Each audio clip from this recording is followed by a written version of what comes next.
The water that's flowing behind me is literally the lifeblood of our entire community. Without the irrigation system, our community and the Central Valley would not look like what it looks like today.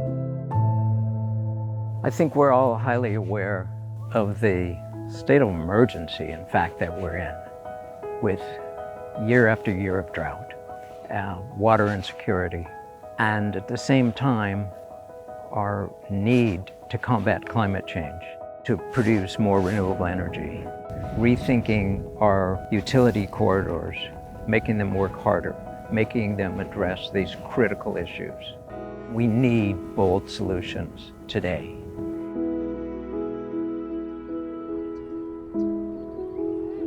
Obviously, we're surrounded by canals, and these canals will all be covered with solar panels from Project Nexus.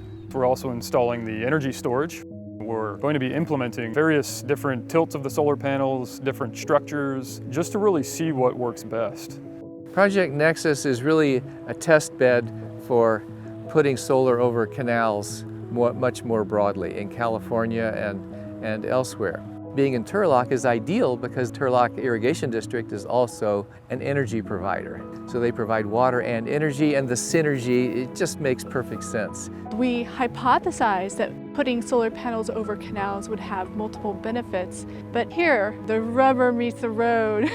This project can become really a symbol to the utility and the state to take a step back and really rethink how we serve water and power to our customers. California is on the front lines of climate change, and we need to continue to deliver innovation, world-leading innovation to combat climate change.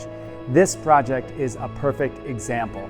Solar over canals. We're really excited to better understand how this project performs and then potentially using it as a model to expand this approach across California and far beyond.